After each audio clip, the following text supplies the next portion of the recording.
Hoje iremos embarcar em uma fascinante jornada pela história da China antiga, explorando o intrigante e caótico período conhecido como os Três Reinos.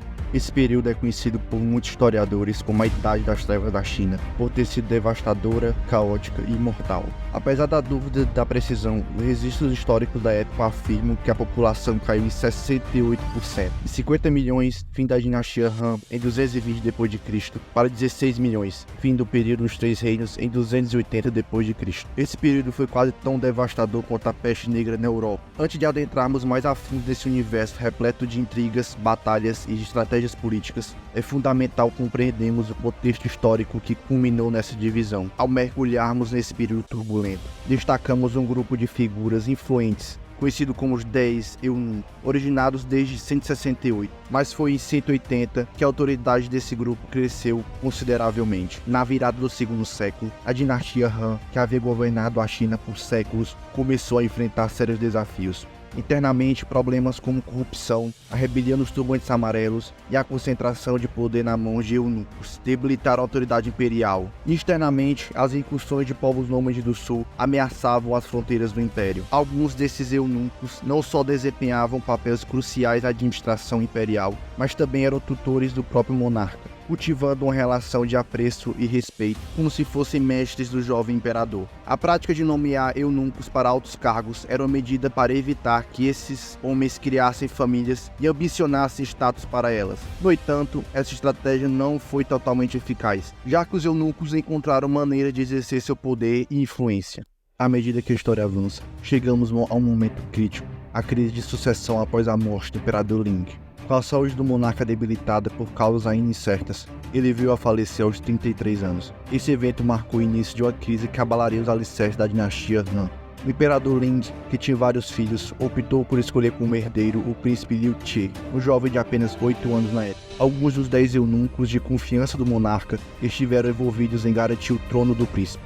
No entanto, essa escolha gerou discordância, levando a um complô na corte. Contudo, o príncipe Liu Bian foi eleito novo imperador, sob a regência de sua mãe e tutores. Ele foi renomeado como imperador Shao, governando por poucos meses antes de ser assassinado no ano seguinte numa conspiração envolvendo eunucos e generais, com destaque para Dongzhuo. A dinastia Han, que já estava enfrentando instabilidade após a revolta dos turbantes amarelos, agora mergulhava em uma crise de sucessão e em uma conspiração que moldaria os destinos do império. Os eventos que se desenrolaram a partir desse ponto iriam deixar uma marca na história da China. Adentramos agora na conspiração liderada pelo ambicioso general Dongzhuo, esse respeitado militar que desfrutava de prestígio como chanceler desde 189 d.C., não só participou das guerras contra os turbantes amarelos, mas também percebeu a instabilidade na corte imperial. Ao descobrir o complô dos eunucos relacionados à sucessão real, Dongzhuo decidiu agir. Ele ordenou a execução dos opositores e a morte do imperador Shao, autoproclamando-se protetor do jovem imperador Liu Qi, renomeado como Xianji. A ambição de Dongzhuo não se limitava a ser apenas tutor do jovem imperador. Ele buscava utilizar seu controle sobre Xianji para permanecer no poder nos anos seguintes. Entretanto, sua trama foi descoberta, gerando revolta na corte entre os senhores da guerra e governantes leais ao imperador. A história da usurpação de Dongzhuo rapidamente se espalhou pelo império, unindo diversos senhores da guerra em uma coalizão determinada a derrubar o usurpador. O ano de 191 marcou um momento crucial na história da China antiga, com a formação de uma impressionante coalizão de generais determinados a derrubar Dongzhuo, liderados por figuras notáveis como Yuan Shao e Cao Cao. A aliança tinha como objetivo não apenas remover o usurpador, mas também restaurar a ordem na corte imperial. Esses generais, cada um com suas ambições e estratégias, uniram forças para sitiar a capital Liuyan e restaurar a ordem. O confronto que se seguiu não apenas teve o objetivo de depor Dongzhuo, mas também lançou as bases para eventos futuros que culminariam na formação dos Três Reinos. Apesar de lutarem por uma causa comum, a aliança era frágil. Os generais, cada um com suas ambições e visões próprias, nem sempre concordavam entre si, gerando desentendimentos durante as ações militares. A coalizão formou uma imponente força militar para sitiar a capital, buscando depor Dongzhuo. No entanto, o déspota, ciente da coalizão, fortaleceu seu exército, inclusive convidando o temido guerreiro Li Bu para o seu lado. Li Bu, conhecido como o deus da guerra no romance dos Três Reinos, trouxe uma nova dinâmica à luta.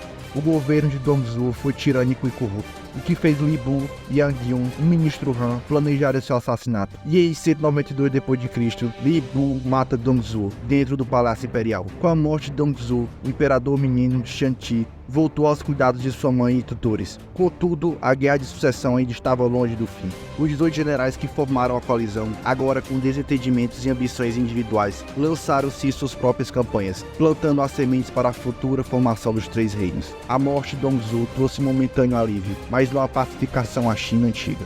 O imperador Xianti, retornando sua posição e voltando aos cuidados de sua mãe e tutores, os 18 generais da coalizão, antes unidos contra o usurpador, agora se encontravam em desentendimentos, cada um buscando suas próprias ambições e conquistas territoriais. Estes desentendimentos resultaram em conflitos internos, enfraquecendo a aliança e criando uma atmosfera propícia para a ascensão de senhores da guerra e suas próprias campanhas expansionistas. Esses eventos tumultuados deram entrada para a Era dos Três Reinos. A China Antiga estava prestes a testemunhar uma nova fase em sua história, com confrontos épicos, alianças estáveis e intrigas palacianas que moldariam o destino do Império para sempre.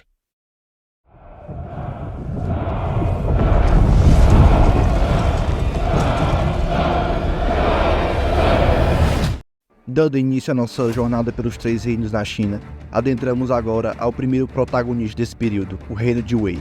O Reino de Wei foi fundado por Cao Pi, filho de Cao Cao, um líder militar astuto e estrategista brilhante. Cao Cao, notável por suas habilidades táticas e políticas, consolidou seu domínio sobre vastas regiões do norte, estabelecendo as bases para a ascensão do Reino de Wei. Seu filho, Cao Pi, proclamou-se imperador em 220 d.C., dando fim à dinastia Han e oficializando o início do período dos Três Reinos. A estabilidade inicial do Reino de Wei foi fortemente influenciada pelas políticas pragmáticas de Cao Cao.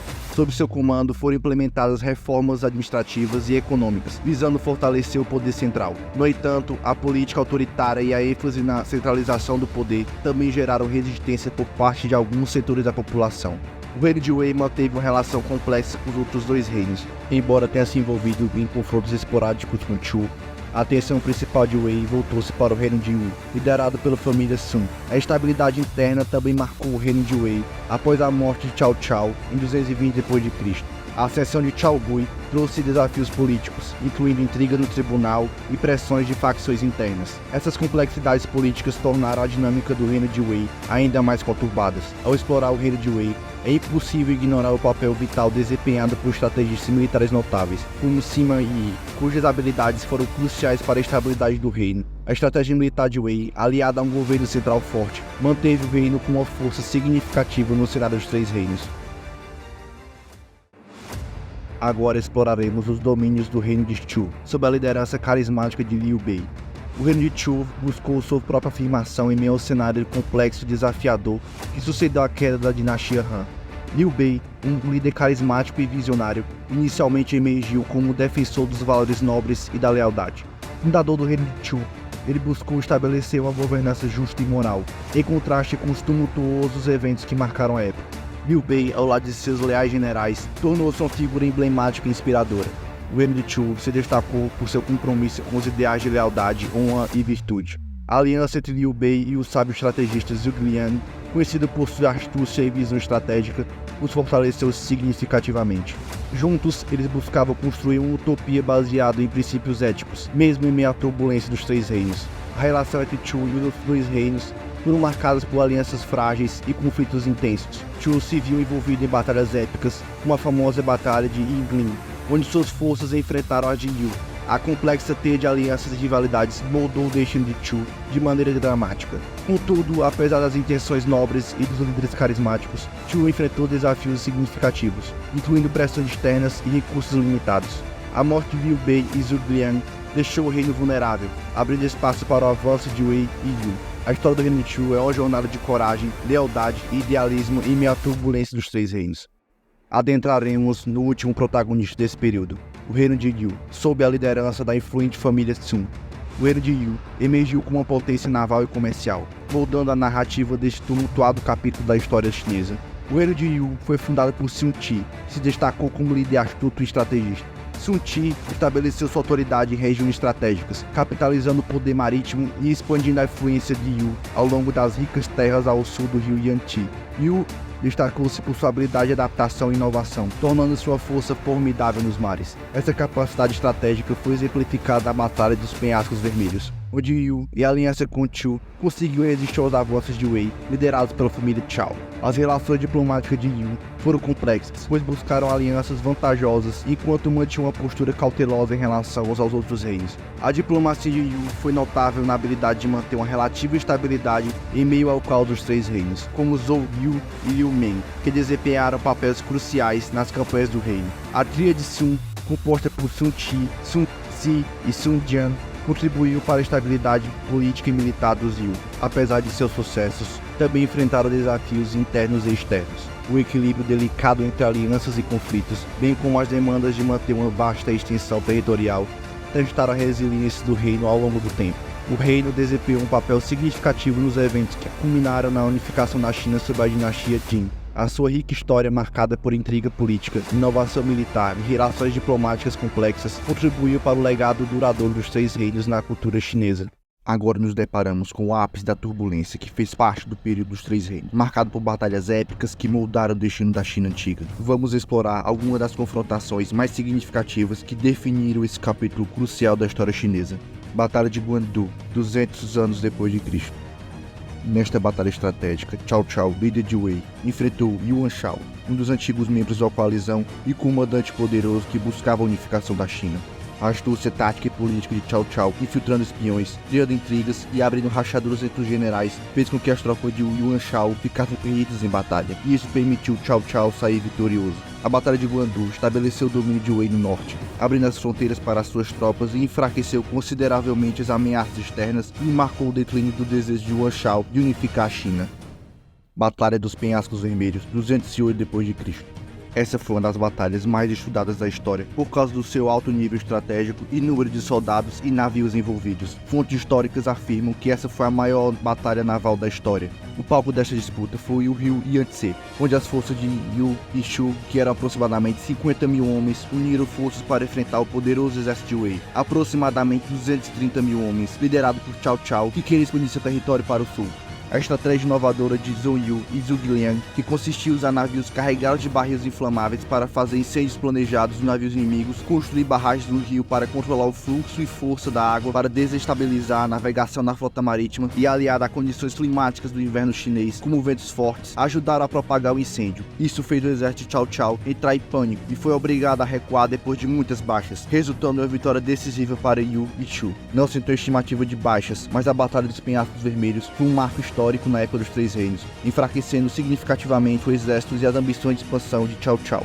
Batalha de Yingling, 222 d.C., marcando um confronto significativo entre Yu e Shu. Essa batalha teve desdobramentos dramáticos. A batalha ocorreu em uma área conhecida como Yingling, o Xiaoqing, caracterizada por sua topografia acidentada, com rios e montanhas, o que desempenhou um papel significativo nas estratégias adotadas pelas duas partes. Yu implementou uma estratégia engenhosa, utilizando uma emboscada para atrair as forças de Liu Bei para uma posição desfavorável. As tropas de Liu Bei, lideradas por Zhao Yun, foram encurraladas e enfrentaram dificuldades em lidar com a situação. Durante a batalha, Lu Xun incendiou os barcos de Liu Bei no rio, para criar confusão e aumentar a pressão sobre suas tropas. A batalha resultou em uma vitória decisiva para Yu. Liu Bei sofreu perdas significativas e a derrota teve um impacto profundo em sua ambição de unificar a China. Após a batalha, Liu Bei se retirou para a província de Shu e as relações entre os reinos tornaram-se tensas. Em meio ao caos e guerra, chegamos ao ponto crucial da nossa jornada pelos Três Reinos, o declínio inevitável que pavimentou o caminho para a unificação da China sob a dinastia Jin. Após décadas de guerras intensas e intriga política, os Três Reinos começaram a exibir sinais de exaustão. Internamente, intrigas e conflitos entre as facções minaram a estabilidade de Wei, Chu e Yu. A morte de líderes carismáticos como Liu Bei, Zhuge Liang, Sun Qi deixou vácuo de poder que provocaram instabilidade. O reino de Chu, enfraquecido por conflitos internos e pressões de Wei, caiu em 263 d.C., com a captura de sua capital, Chengdu. O reino de Wei, inicialmente dominante, começou a enfrentar sérios desafios à medida que pressões externas e internas se intensificavam. A ascensão de Sima Yi, um general astuto, marcou uma mudança significativa. Com o tempo, a família Sima assumiu o controle de Wei. Em 266 d.C., Sima Yan, neto de Sima Yi, declara-se imperador da dinastia Jin. O destino de Yu foi selado em 280 d.C., quando a campanha de Sima Yan teve sucesso em capturar a capital, Jianyi, consolidando assim o domínio de Jin sobre a China. A unificação sob a dinastia Jin, liderada por Sima Yan, trouxe uma era de estabilidade e reunificação ao Império Chinês. O ano dos anos 80 marcou o fim dos Três Reinos e o início de um novo capítulo na história chinesa. A dinastia Jin, embora inicialmente tenha trazido unidade, enfrentou seus próprios desafios e divisões internas. O período dos Três Reinos deixou um legado duradouro, com suas narrativas de coragem, estratégia e traição, sendo preservadas na cultura e literatura chinesa. O Romance dos Três Reinos, uma obra clássica da literatura chinesa, perpetuou a história desses eventos, tornando-se uma fonte de inspiração e reflexão ao longo dos séculos. Chegamos ao final dessa emocionante jornada pelos Três Reinos da China Antiga. Ao explorarmos as intrigas políticas, as estratégias militares geniais e os destinos entrelaçados dos reinos de Wei, Shu e Yu, mergulhamos em um período histórico que deixou uma marca na cultura chinesa. Os Três Reinos não apenas testemunharam batalhas épicas e alianças estratégicas, mas também personificaram virtudes nobres, liderança e a resiliência do povo chinês diante de desafios monumentais. As figuras icônicas como Cao Cao, Liu Bei, Sun Qi, Zhuge Liang e Liu Bu e muitos outros tornaram-se imortais na memória coletiva do povo chinês. A Batalha dos Penhascos Vermelhos, as estratégias brilhantes de Zhuge Liang e a queda dramática de Shu e Yu são apenas alguns dos eventos que moldaram o destino da China Antiga. Cada capítulo dessa história rica e complexa contribuiu para a formação da identidade chinesa e influenciou gerações subsequentes. O legado dos Três Reinos vive não apenas nos registros históricos, mas também na literatura, nas artes, filosofia chinesa, filmes e em jogos eletrônicos como Total War, Three Kingdoms e Dynasty Warriors. Convido vocês a continuar explorando os meandros da história chinesa seguindo o canal. Meu nome é Fernando e espero que tenha gostado do vídeo. Se gostou do conteúdo, deixe o like, isso ajuda demais, principalmente no começo do canal. E se tiver alguma crítica, sugestão ou dúvida, deixe aqui nos comentários. Agradeço pela companhia nesse vídeo, até a próxima.